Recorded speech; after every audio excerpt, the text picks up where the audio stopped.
Olá, bem-vindos aqui ao nosso canal Dantas pelo Mundo. E o nosso vídeo de hoje vai ser o terceiro vídeo deste conflito entre Israel e os palestinianos.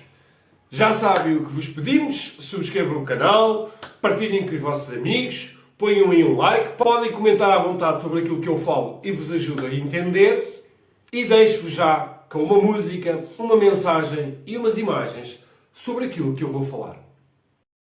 Ao findar o labor desta vida, quando a morte ao teu lado chegar, que destino há de ter a tua alma? Qual será no futuro teu lar? Meu amigo, hoje tu tens a escolha, vida ou morte, qual vais aceitar? Neste vídeo, nós vamos falar deste conflito entre Israel e os palestinianos desde o final do século XIX até à criação do Estado de Israel. Durante este período vão acontecer três coisas muito importantes. Primeiro, a abertura do canal do Suez, que não tem diretamente a ver com este problema, mas vai criar uma nova atenção sobre aquele território ao nível mundial, por causa de interesses económicos. Vou falar do movimento sionista, que surge nesta altura e que, na prática, vai levar à origem do Estado de Israel. Mas vou falar como é que nasceu esse sonho, como é que ele foi concretizado, as conversações que existiram e os problemas que vieram daí.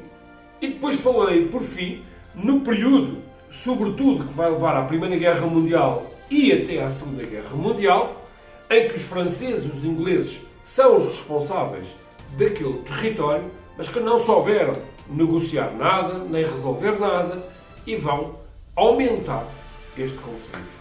Os franceses iniciam a construção do Canal do Suez. O grande problema era que a Europa estava em franca expansão industrial e precisava de muita matéria-prima que estava em África e estava no lado oriental do planeta. E então os franceses descobrem que, abrindo aquele canal que ficava entre o Mar Vermelho e o Mar Mediterrâneo, eles encurtavam imenso esse trajeto. Isso significa que vai mudar todo o mapa geográfico daquela região.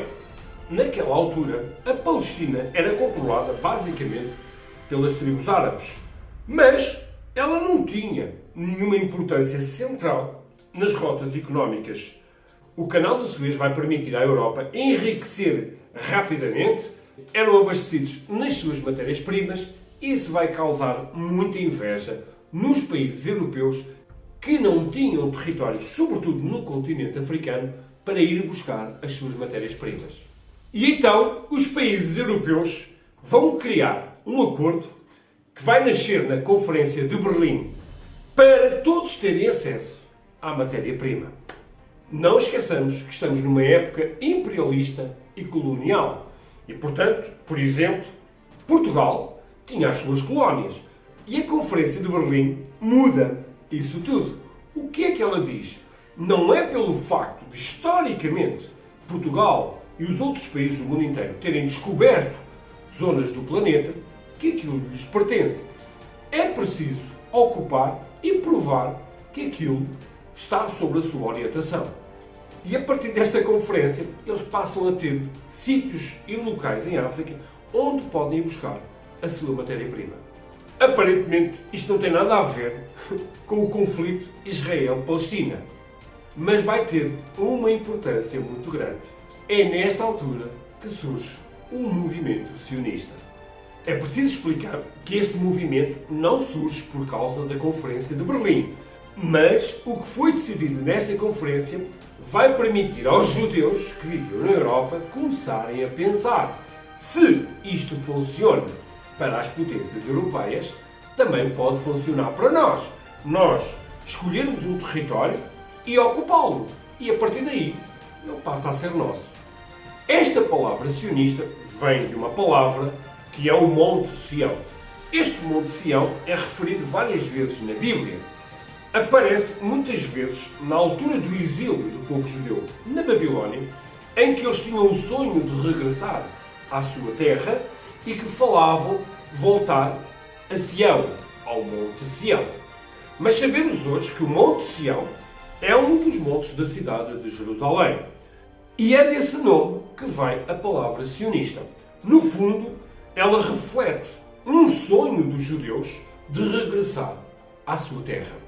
Desde que os judeus foram expulsos pelos romanos daquele território, eles sempre sonharam com isso. Mas na realidade, durante séculos, sempre que esse sonho era escrito em textos, não passavam verdadeiramente do sonho. Ou seja, eles percebiam que não havia nenhuma hipótese de regressar lá e instituir uma nova nação judaica. Mas com o Acordo de Berlim, isso passa a ser real. Ou seja, eles percebem que neste momento têm um instrumento na mão, jurídico, que lhes vai permitir reclamar um território. Quem funda este movimento sionista é um senhor chamado Theodor Herzl. Este senhor vai escrever um livro onde pela primeira vez ele fala dessa possibilidade de criar um Estado judaico e ele vai criar reuniões entre pensadores judeus, chamadas conferências sionistas, que vão começar a pensar neste projeto. Para este movimento, o importante era encontrar um local onde pudéssemos criar uma nação judaica.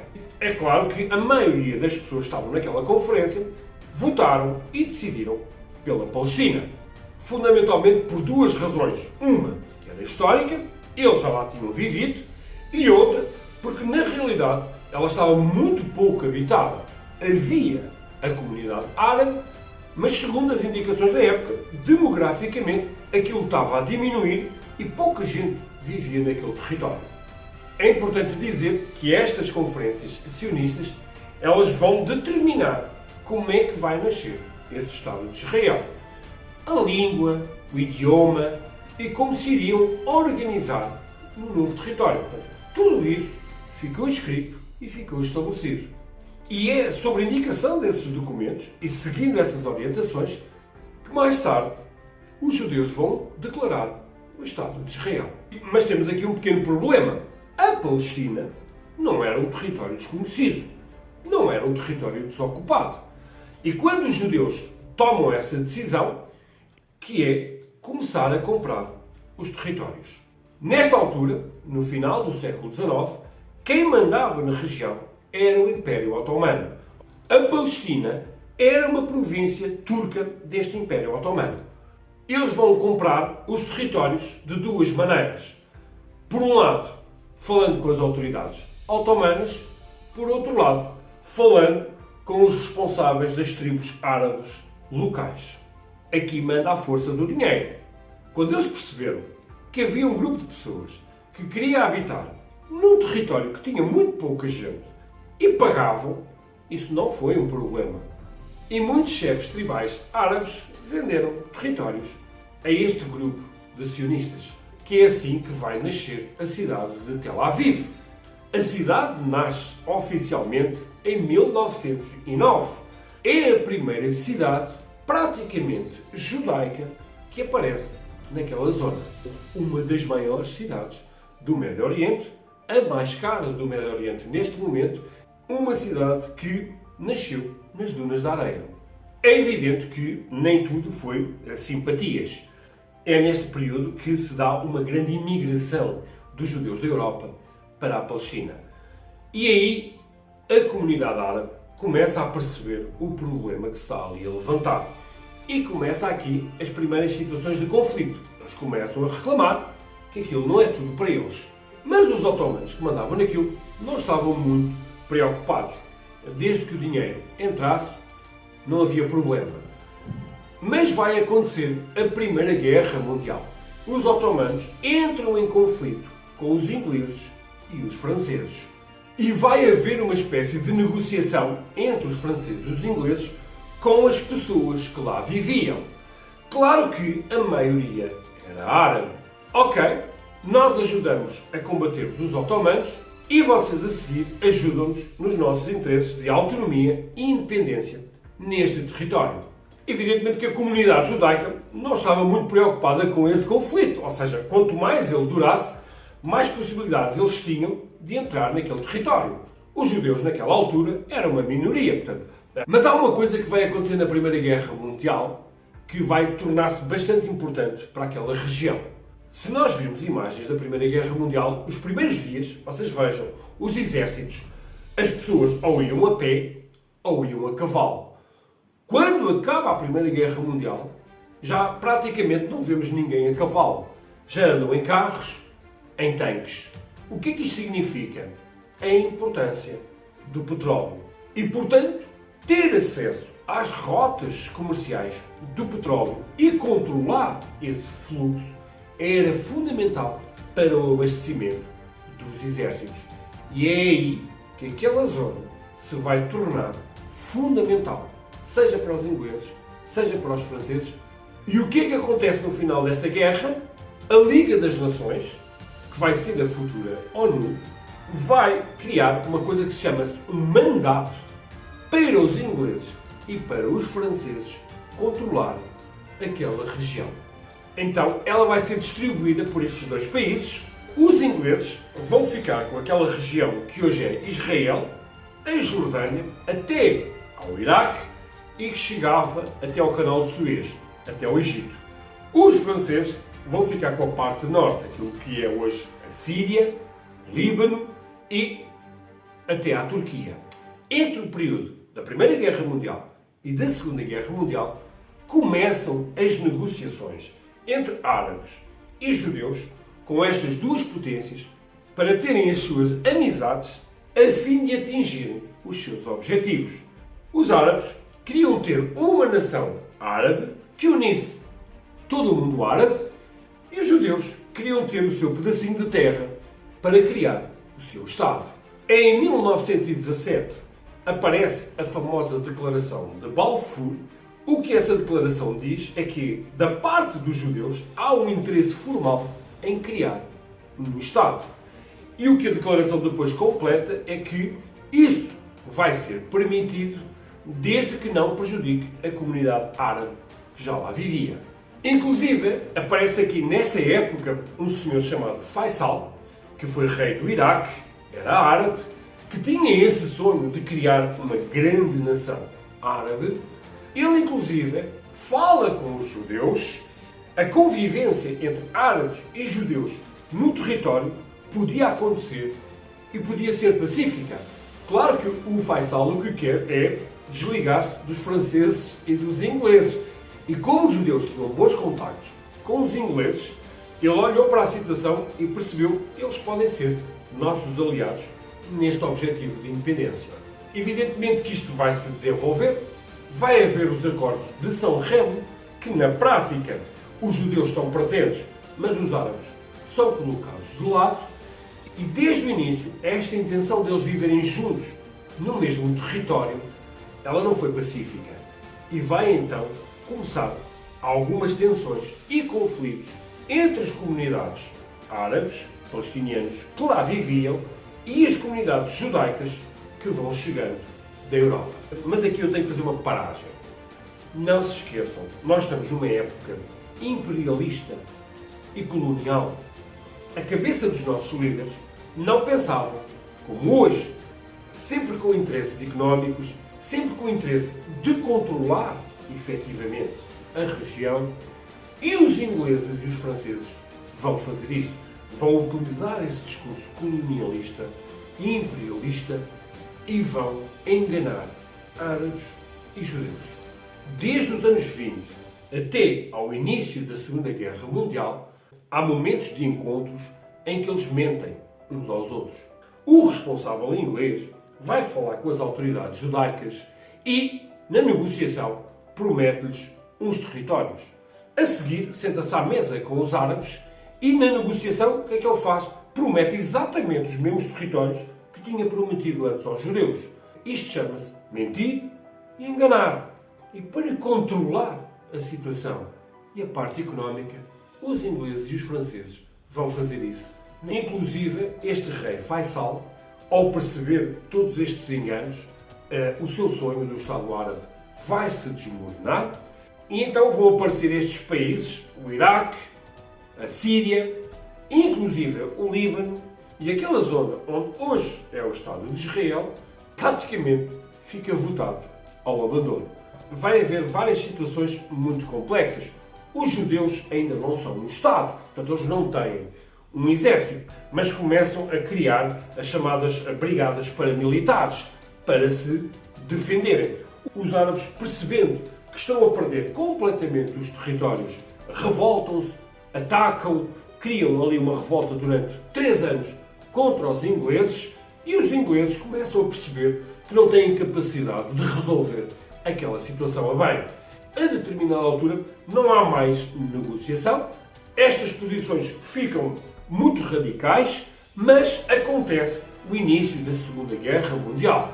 E aquele território vai se tornar importante no apoio logístico à guerra na Europa. E aí os ingleses e os franceses não vão brincar, nem vão mais negociar, nem decidir coisa nenhuma. O resultado disto é que durante a Segunda Guerra Mundial acontece o problema com os judeus sobre o Holocausto e quando se descobre esses horrores da Segunda Guerra Mundial, nomeadamente para com a comunidade judaica, os judeus vão pedir ao mundo que lhes deem um lugar para habitar. E então, a organização que vai nascer no final da Segunda Guerra Mundial, as Nações Unidas, acabam por, eu não vou dizer apoiar, mas facilitar, digamos, a criação do Estado de Israel. Existe a Declaração 181 das Nações Unidas de 1947, que na prática vai permitir e autorizar que os judeus declarem-se como um Estado autónomo e independente. E aí nasce oficialmente este conflito que temos hoje entre palestinianos e os judeus. Claro que tem esta história por detrás, desde os finais do século XIX, os acontecimentos foram permitindo hoje ver, mais tarde ou mais cedo, este conflito iria rebentar, mas ele oficialmente começa no dia em que Israel declara-se como Estado independente, 14 de maio de 1948. Hoje, falar de paz naquele território, nós temos que chamar para a mesa das negociações ou da conversa todos estes países e todos estes grupos que estiveram envolvidos nesta história. A minha avaliação pessoal, neste período, os franceses e os ingleses portaram-se bem? Não. E reparem, quando houve o ataque no dia 7 de outubro aos kibbutz por parte do Hamas, quem foram os primeiros países que foram visitar Israel? Os Estados Unidos, pelos interesses que lá têm, os franceses e os ingleses, pelas responsabilidades que ainda têm naquela região. Mas também é verdade que se hoje nós queremos fazer pontos e ligações de paz entre os palestinianos e os judeus, os franceses e os ingleses são na prática os que têm mais capacidade de interpretar os sonhos de cada um e perceber se pode resolver ou não, se pode haver paz ou não. Na realidade, eles têm o conhecimento local, a história do local e tiveram parte ativa neste conflito. E olha, eu espero que tenham gostado deste vídeo, desta transcrição histórica dos acontecimentos até ao Estado de Israel. Com base nestes acontecimentos históricos, há solução para o conflito, solução para a paz, haverá sempre. É só nós querermos. Agora, é evidente que o que foi acordado, o que foi decidido, com base em mentiras, chantagens, provocações, são elementos que na história complicam que hoje as pessoas se sentem à mesa para conversar. É possível esquecer este momento da história? Também não. O que nós somos hoje é fruto das decisões que foram tomadas naquela altura. Se isso faz com que eu olhe para as pessoas com ódio e com vontade de me vingar, vai ter que chegar um momento em que isso vai ter que parar. E se calhar até é interessante olhar para estes acontecimentos, perceberem que, entre aspas, foram também enganados e que hoje o seu ódio e as suas relações de vingança não têm na sua base aquilo que as constitui como sociedades. No caso palestiniano, a realidade muçulmana, a religião muçulmana, no caso judaico, toda a tradição veterotestamentária da Bíblia não fala que as pessoas têm que se odiar e matar constantemente. E olhem, se gostaram deste vídeo, já sabem, partilhem com os vossos amigos, subscrevam aí o canal e ponham aí um like, façam um comentário e nós nos vamos encontrar aqui no próximo vídeo a falar deste tema e de outros. E até lá, tudo de bom para vocês!